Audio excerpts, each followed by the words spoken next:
দেখাবো যে পুকুরটা থেকে মেন স্নান করে উঠে এখানে আরো কিছু রীতিনীতি আছে, ওদের নিয়ম কানুন আছে, সেগুলো তোমাদেরকে দেখাবো।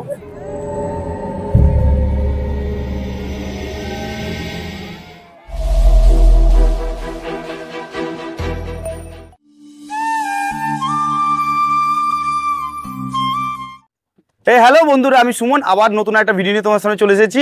তো আজকে দেখতে পাচ্ছ প্রচন্ড রোদ, মাথার উপর দেখতে পাচ্ছ অলরেডি সূর্য একদম, সে অলরেডি গায়ে দিকে আমার ঘাম ঝরছে। তো তবুও তোমাদের ভালোবাসা এবং সাপোর্টিং এ কিন্তু সে প্রত্যেকবারের মতো আবার ছুটে চলে এসেছি নতুন একটা গন্তব্যে। তো অলরেডি তোমরা থাম্বনেল এবং টাইটেল থেকে বুঝেই গেছো যে আজকে ভিডিওটা নিয়ে কি নিয়ে হতে চলেছে।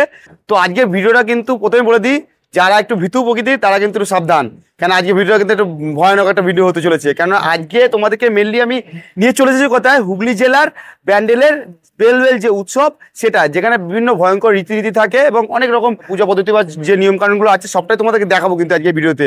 তার জন্য কিন্তু যারা ভয় পাও, বেশি হয়তো ভয় পাবে না, সামান্য ভয় পাবে, কিন্তু চলো সাথে থাকো, দেখতে থাকো। আমরা কিন্তু অলরেডি দুপুর এখন 1-1:30 বাজে, তো চলে এসেছি ব্যান্ডেল এবং এখান থেকে আমরা ফার্স্ট যাবো আমাদের যেখানে ওলাইচণ্ডীতলা মন্দির, সেখানে যাবো এবং সেখানকার এদের যে নিয়ম কানুন বা পদ্ধতি যে আজকে উৎসবটা সবটাই বলবো। এবং আজকে এই যে উৎসবটা হয় তার বিভিন্ন ইতিহাস কথা তোমাদের সবটাই জানাবো, এবং প্রাচীন সব পদ্ধতি বা আজকে শতাব্দীর প্রাচীন যে পুজোটা সমস্ত কিছু তোমাদের সম্বন্ধে বলবো। তার জন্য কিন্তু কি করতে হবে, ভিডিওটা শুরু থেকে শেষ পর্যন্ত দেখতে হবে। আর যারা এখন আমাদের পরিবারের সদস্য হয়নি, তাড়াতাড়ি আমাদের পরিবারে এসব বেল আইকন নোটিফিকেশন অন করে আমাদের সাথে থাকো এবং ভিডিওটা শুরু থেকে শেষ পর্যন্ত দেখতে থাকো। তো চলো বন্ধুরা কথা বলো না, ভিডিওটা এখান থেকে শুরু করছি। Let's start. বন্ধুরা আমরা অলরেডি যে হাঁটতে শুরু করে দিয়েছি, আমাদের এই যে ফ্রেমে দেখতে পাচ্ছ আমাদের সাথে কে আছে, বান্টি ভাই আছে, এদিকে বাপন আছে, আবার আই বলে দাও। তো আমরা এই 3 জন আজকে এসেছি একসাথে এবং দেখতে পাচ্ছ অলরেডি তোমরা সামনে তোমার দেখায় এখানকার যে অনুষ্ঠানটা অলরেডি কিন্তু শুরু হয়ে গেছে, তোমাদের একটু দেখায়। প্রাচীন কাল থেকেই গ্রাম বাংলার পরিবেশের সঙ্গে জড়িয়ে রয়েছে নানান প্রথা এবং রীতিনীতি। সেই রকমই নানান প্রথা এবং রীতিনীতিকে জড়িয়ে এখনও সমাজের বিভিন্ন জায়গায় চলে বিভিন্ন রকম উৎসব। সেরকমই একটি উৎসবে আজকে আমরা চলে এসেছি হুগলি জেলার ব্যান্ডেলের ভেলবেল উৎসব, যেখানে অনেক পুরনো প্রথা এবং রীতিনীতি রয়েছে। তবে চলো বন্ধুরা, আজকে আমরা তোমাদেরকে সেই সমস্ত পুরনো প্রথা এবং রীতিনীতি দর্শন করাবো এই ভিডিওতে। আশা করি ভিডিওটা তোমাদের ভালো লাগবে। তো চলো ভিডিওটা আজকে এখান থেকে শুরু করছি। তোমরা এখানে দেখতে পাচ্ছ মানুষের ভিড় দেখা যাচ্ছে, মানে যে উৎসবটায় ঘিরে প্রচুর মানুষের কিন্তু ভিড়, অগণিত মানুষের ভিড়। তোমাদেরকে দেখাবো যে পুকুরটা থেকে মেন স্নান করে উঠে তারপর এখান থেকে ভেলবেল উৎসব মূলত দক্ষিণ ভারতীয় তামিল জনগোষ্ঠীর একটি উৎসব। হিন্দু পৌরাণিক কাহিনী অনুসারে পার্বতী তার পুত্র মুরগানকে বা কার্তিককে একটি ভেল দিয়েছিলেন। মুরগান এই ভেল বা শূল জাতীয় অস্ত্র দিয়ে দুষ্ট আত্মা সুর পদ্মমানকে পরাজিত করেছিলেন।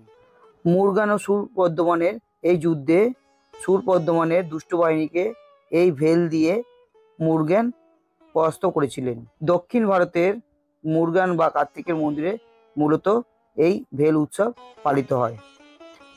সেই রকমই হুগলি জেলার ব্যান্ডেলের যে তামিল সম্প্রদায় গোষ্ঠী রয়েছে, তারাই প্রত্যেক বছর চৈত্র সংক্রান্তির দিন 7-10 আগে এই উৎসব পালন করে থাকেন।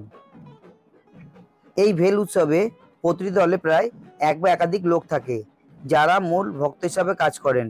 প্রথমে তারা ওলাইচণ্ডীতলার কাছে একটি পুকুরে স্নান করে। এরপর তারা বিশ্বাস করে ওই ভক্তদের উপর দেবতা বা ইত্যাদি অধিষ্ঠান করে, যাকে ভর বলা হয়।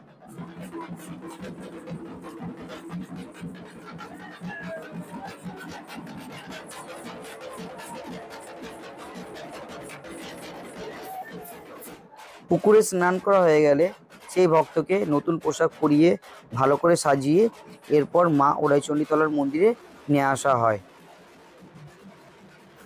ওই দিন সকাল থেকেই ওলাইচণ্ডীতলা মন্দিরে হাজার হাজার ভক্তের ভিড় থাকে।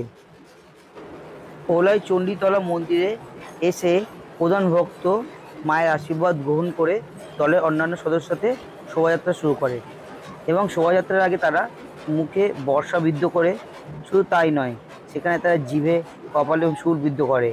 এমনকি তারা বড়শি গেঁথে পিঠে বুকে এবং বড়শি নিচে ঝুলিয়ে দেয় বিভিন্ন রকম ভারী দ্রব্য সামগ্রী।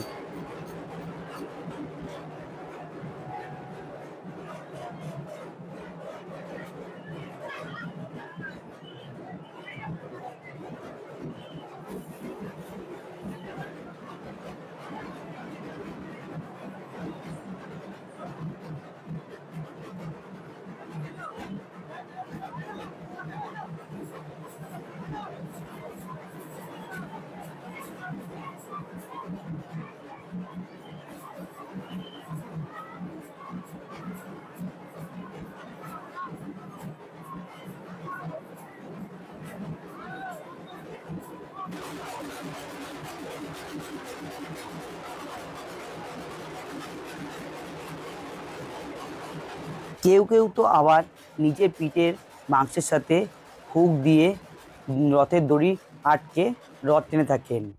এই রথে তারা তাদের ইষ্ট দেবতাকে বসিয়ে এলাকা পরিক্রমা করেন। বাংলার গাজন উৎসবের মতোই ভক্তরা নিজেদের শরীরকে বিভিন্ন উপায়ে যন্ত্রণা দিয়ে কিচ্ছু সাধনের মাধ্যমে তাদের ইষ্ট দেবতাকে তৃপ্ত করার চেষ্টা করেন।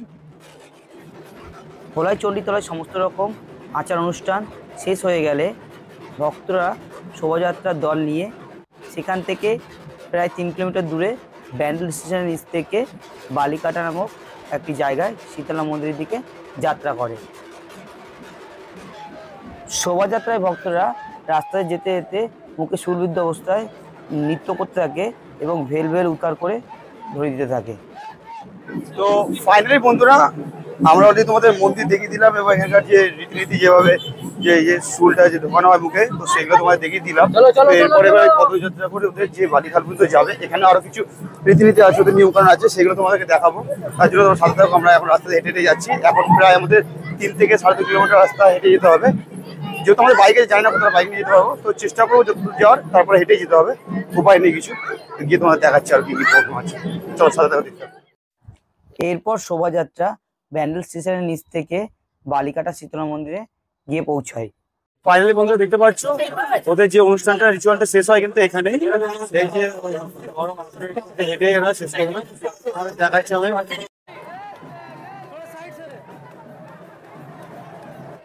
শীতলা মন্দিরের কাছে এসে ভক্তরা এইরকম গরম কয়লার উপর দিয়ে হেঁটে এসে এই অনুষ্ঠানে শেষ করবে। অনুষ্ঠান শেষের পর যে সমস্ত ভক্তরা মুখে এবং পিঠে শুল বা হুক বিদ্ধ করেছিল, সেগুলো তাদের পিঠ এবং মুখ থেকে খুলে দেওয়া হবে।